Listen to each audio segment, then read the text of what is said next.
आकाशवाणी भोपाल से प्रस्तुत हैं प्रादेशिक समाचार।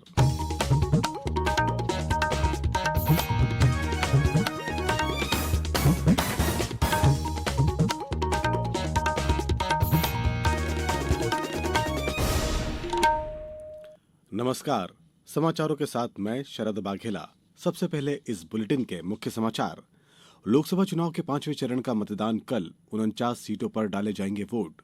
प्रदेश में लोकसभा चुनाव की मतगणना के लिए व्यापक तैयारियां जारी। उमस भरी गर्मी से लोगों का हाल बेहाल। दतिया में पारा पहुंचा 47 डिग्री सेल्सियस के पार। और रॉयल चैलेंजर्स बेंगलुरु आईपीएल के प्लेऑफ में पहुंची। चेन्नई सुपर किंग्स टूर्नामेंट से बाहर। अब समाचार विस्तार से। लोकसभा चुनाव के 5वें चरण में 6 राज्यों और 2 केंद्र शासित प्रदेशों की 49 लोकसभा सीटों पर कल 20 मई को मतदान होगा। इस चरण में सोमवार को महाराष्ट्र की 13, उत्तर प्रदेश की 14, पश्चिम बंगाल की 7, बिहार की 5, झारखंड की 3, उड़ीसा की 5 और जम्मू कश्मीर तथा लद्दाख की एक सीट पर मतदान होगा।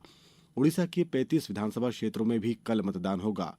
5वें चरण में उत्तर प्रदेश लोकसभा रायबरेली सीट और अमेठी में भी कल मतदान होगा, जहां से कांग्रेस के पूर्व अध्यक्ष राहुल गांधी और केंद्रीय मंत्री स्मृति ईरानी मैदान में हैं। उधर जम्मू कश्मीर के बारामूला में 22 उम्मीदवार चुनावी मैदान में हैं।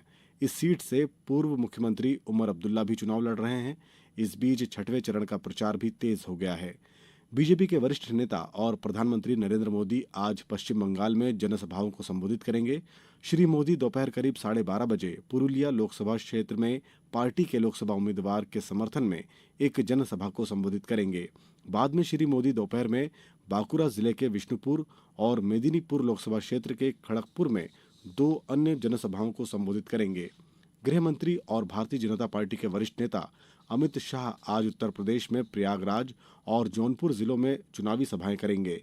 राज्य के मुख्यमंत्री योगी आदित्यनाथ आजमगढ़, जौनपुर, प्रतापगढ़ और प्रयागराज जिलों में रैली करेंगे।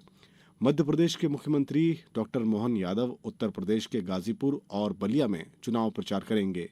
विपक्ष के नेता राहुल गांधी और अखिलेश यादव उत्तर प्रदेश में प्रयागराज जिले में संयुक्त रूप से जनसभा करेंगे। बाद में श्री यादव फूलपुर संसदीय निर्वाचन क्षेत्र में भी रैली करेंगे। कांग्रेस के वरिष्ठ नेता दिग्विजय सिंह आज महाराजगंज निर्वाचन क्षेत्र में प्रचार करेंगे।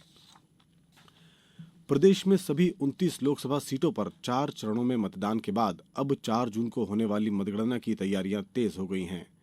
इंदौर जिले में भी व्यापक स्तर पर मतगणना की तैयारियां की जा रही हैं। 13 मई को मतदान के पश्चात ईवीएम मशीनें कड़ी सुरक्षा के बीच नेहरू स्टेडियम में बनाए गए स्ट्रांग रूम में रखी गई हैं। कलेक्टर एवं जिला निर्वाचन अधिकारी आशीष सिंह ने बताया कि विशेष बल के साथ ही सीसीटीवी कैमरों के माध्यम से निगरानी की जा रही है। उन्होंने कहा कि मतगणना हेतु शीघ्र ही रैंडमाइजेशन करके कर्मचारियों की सूची बनाई जाएगी और उन्हें मतगणना का प्रशिक्षण दिया जाएगा। उधर गुना संसदीय निर्वाचन क्षेत्र गुना और राजगढ़ की चारों विधानसभाओं की मतगणना शासकीय पीजी कॉलेज गुना में की जाएगी। संयुक्त मुख्य निर्वाचन पदाधिकारी मनोज खत्री ने कल गुना में बनाए गए स्ट्रांग रूम और मतगणना स्थल का अवलोकन कर सुरक्षा व्यवस्था और मतगणना की तैयारियों का जायजा लिया।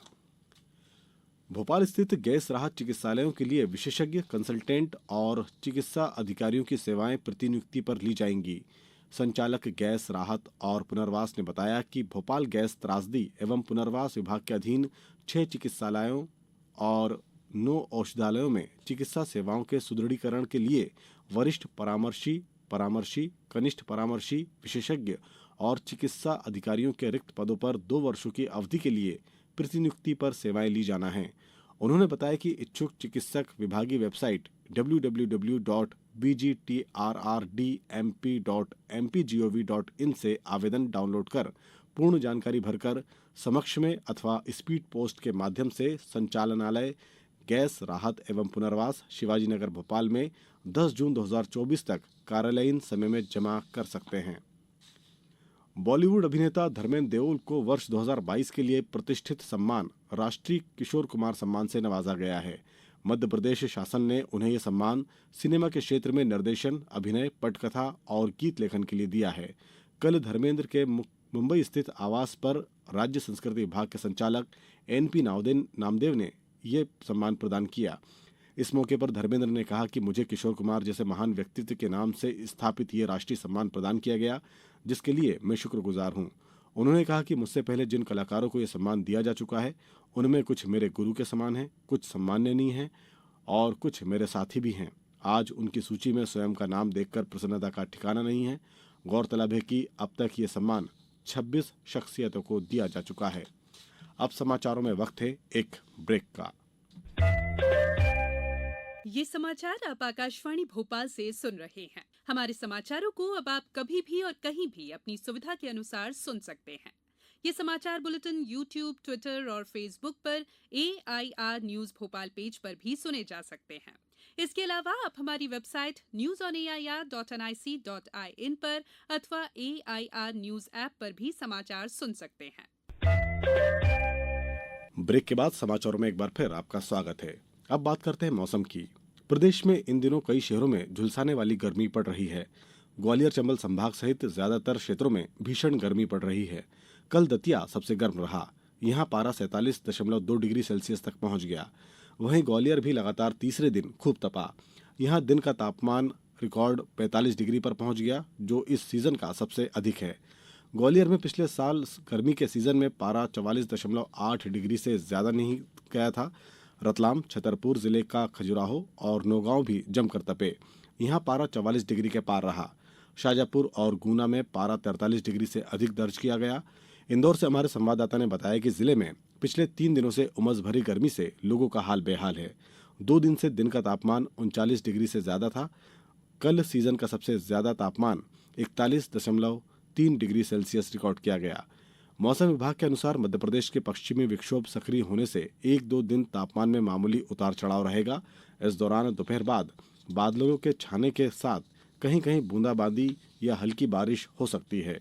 वहीं सागर, सीधी, शिवपुरी, नरसिंहपुर, धार, दमोह, खंडवा, सतना और टीकमगढ़ में तापमान 42 डिग्री या इससे अधिक दर्ज किया गया। मौसम विभाग ने ग्वालियर चंबल संभाग में हीट वेव यानी गर्म हवाएं चलने का भी अनुमान लगाया है। अब बात आईपीएल क्रिकेट की। आईपीएल में रॉयल चैलेंजर्स बेंगलुरु ने बेंगलुरु के एम चिन्नास्वामी स्टेडियम में चेन्नई सुपर किंग्स को 27 रनों से हराकर प्लेऑफ में प्रवेश कर लिया है। कल रात अहम मुकाबले में बल्लेबाजी करने उतरी रॉयल चैलेंजर्स बेंगलुरु ने 5 विकेट पर 218 रन बनाए, लेकिन उन्हें प्लेऑफ की दौड़ में बने रहने के लिए चेन्नई सुपर किंग्स को 201 रन से नीचे रोकना था। और आपको बता दें कि royal Challengers Bengaluru, Kolkata night Riders, Rajasthan Royals, Sunrisers Hyderabad के साथ प्लेऑफ में अब ये शामिल हो गई है, जबकि चेन्नई सुपर किंग्स बाहर हो गई है। अब कुछ समाचार संक्षेप में। खंडवा में राष्ट्रीय वृद्धजन स्वास्थ्य देखभाल कार्यक्रम के तहत कल स्वास्थ्य केंद्रों पर वृद्धजन स्वास्थ्य शिविर का आयोजन किया जाएगा। छतरपुर में विश्व संग्रहालय दिवस पर कल से 7 दिवसीय छायाचित्र प्रदर्शनी का आयोजन किया जा रहा है। गुना जिले में भीषण गर्मी के मद्देनजर आंगनबाड़ी केंद्रों का समय परिवर्तित किया गया है। अब से आंगनबाड़ी सुबह 8 बजे से संचालित की जाएगी। बच्चों की आंगनबाड़ी केंद्र से छुट्टी दोपहर 12 बजे होगी। ग्वालियर में राष्ट्रोत्थान न्यास द्वारा मासिक गोष्ठी का आयोजन आज शाम 5 बजे तराणेकर सभागार में किया जाएगा। इंदौर में अंतर्राष्ट्रीय संग्रहालय दिवस पर कल शहर के केंद्रीय संग्रहालय सहित लालबाग में मध्य प्रदेश के ज्ञात अज्ञात स्मारकों के छायाचित्र की प्रदर्शनी लगाई गई है। और रायसेन के पूर्व वन परिक्षेत्र अमरावत के जंगल में तेंदुपत्ता तोड़ने गए युवक पर कल तेंदुओं ने हमला कर दिया। युवक का इलाज जारी है। इसी के साथ बुलेटिन में बस इतना ही। दीजिए अनुमति। नमस्कार।